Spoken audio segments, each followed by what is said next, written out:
exemplo, se um espírito vier e falar que a Terra é plana, você sabe que é um espírito mentiroso. Já não é um espírito da segunda ordem agora, mas aí é uma questão da ciência. A ciência material, em relação ao espiritismo, a ciência não tem autoridade nenhuma, a ciência material. O físico pode falar do espiritismo da mesma forma que um lixeiro, um gari. A ciência tem autoridade em questões que tem ponto de contato com o espiritismo ou questões próprias da ciência. Porque a obra de Kardec não fala só de espiritismo, fala de ciência também, porque tem um ponto de contato, né?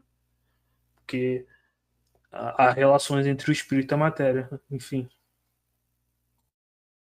Então, e é isso que eu tentei explicar aqui, e vocês resumiram de forma melhor. Né? Então, por exemplo, se a ciência hoje mostra que a ciência daquela época havia erros, né, ou até mesmo por falta mesmo de uma tecnologia como nós temos hoje, isso não muda nada no espiritismo.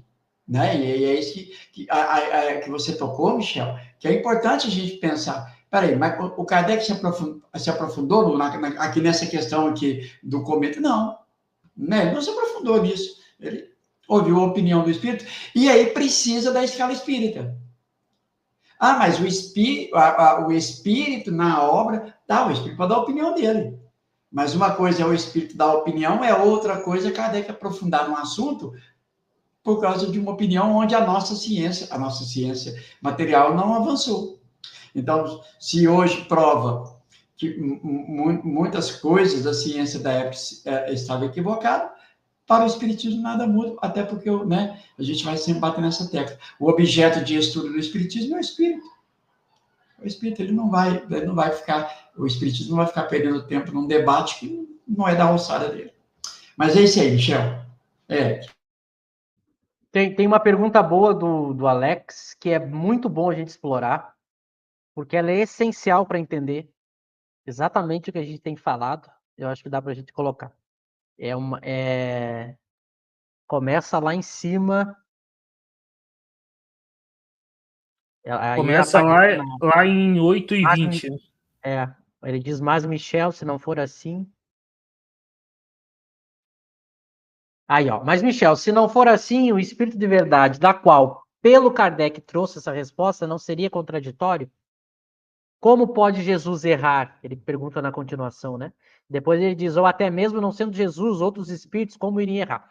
Essa pergunta é muito importante para a gente justamente desmistificar a ideia de como o espiritismo foi feito e como que é uma ciência. Porque essa pergunta, essa dúvida do Alex é a dúvida da maioria do movimento espírita. Tá? Eu vou tentar desenvolver um pouco aqui, depois passo para vocês para ajudar mais. Mas primeiro eu diria para o Alex que a premissa da pergunta dele está equivocada. Porque ele diz assim, se não for o espírito de verdade da qual, pelo Kardec, trouxe a resposta. A teoria espírita, ou as respostas do Livro dos Espíritos, ela não representa o pensamento do espírito de verdade. Não é a figura do espírito de verdade coordenando as respostas. Esse é um ponto. Esse é o primeiro ponto. Há um mito no movimento espírita que as respostas das questões do Livro dos Espíritos são do espírito de verdade. Não é. Né? Agora vem, claro, ele poderia dizer, não, mas eu quis dizer no sentido que o espírito de verdade coordenava tudo, então como que ele deixou que uma informação que fosse dada pudesse depois ser demonstrada falsa? Aqui vem o ponto importante para a gente entender como a ciência espírita foi feita. E a gente precisa, para entender isso, estudar o capítulo 1 da Gênesis, caráter da revelação espírita. Kardec vai explicar no caráter da revelação espírita como foi feito o espiritismo. O espiritismo é uma revelação de duplo caráter. Ela não é uma revelação de caráter único.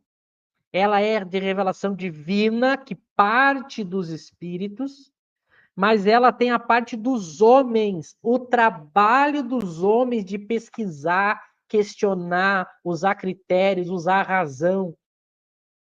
A teoria espírita não é fruto de um processo passivo. Esse entendimento equivocado que faz as pessoas pensar que Kardec era um codificador. Esse é um equívoco. Porque a ideia é a seguinte: tem os espíritos superiores de Jesus, que é o puro, eles estão com a verdade, eles ditam a verdade, Kardec recebe e publica. Não é assim.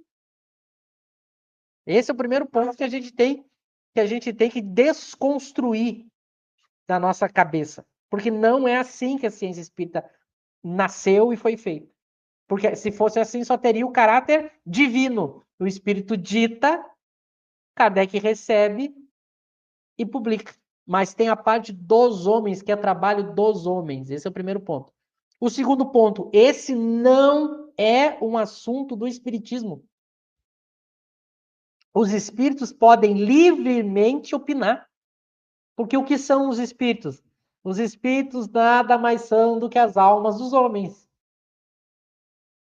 O espírito pode opinar sobre qualquer coisa. Só que quando o espírito opina sobre qualquer coisa, isso não é opinião do espiritismo. É a opinião do espírito sobre aquela coisa. E aquela coisa pode ser espiritismo ou outra qualquer coisa. O espírito pode falar sobre culinária, matemática, física, geologia, novela. O espírito fala sobre o que ele quiser. Agora, quando o assunto que o espírito tratar for de alguma ciência, o critério para determinar se aquilo é verdadeiro ou não é a ciência.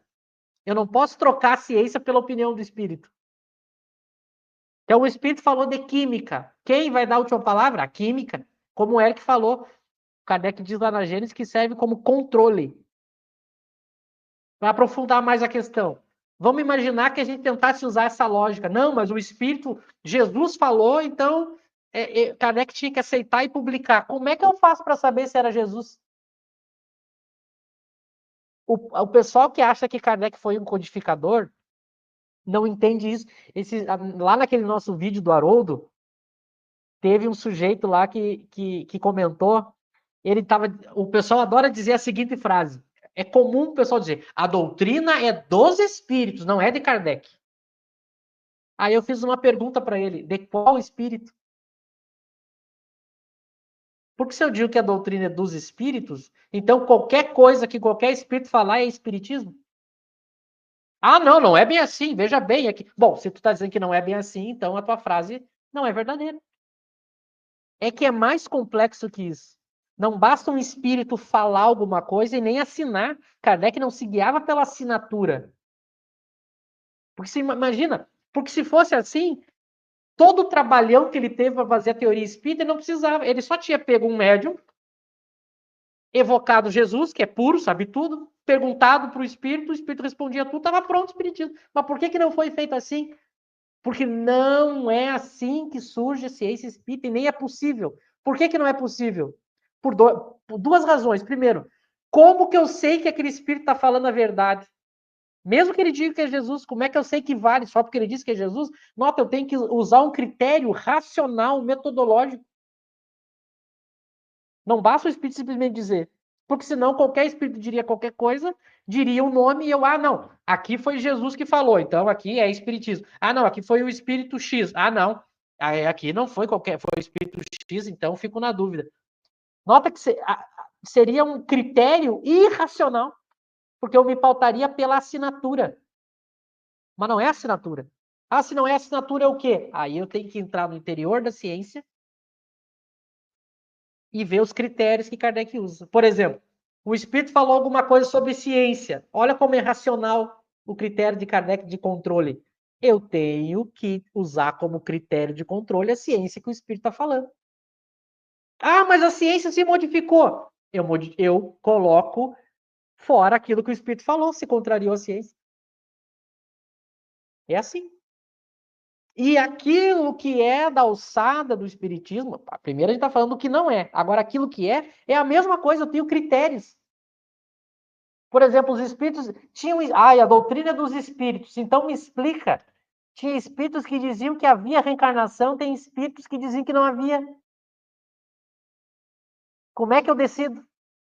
Ah, não, Kardec, ele ficou com Jesus. O Jesus chegou e disse: eu sou Jesus, reencarnação existe.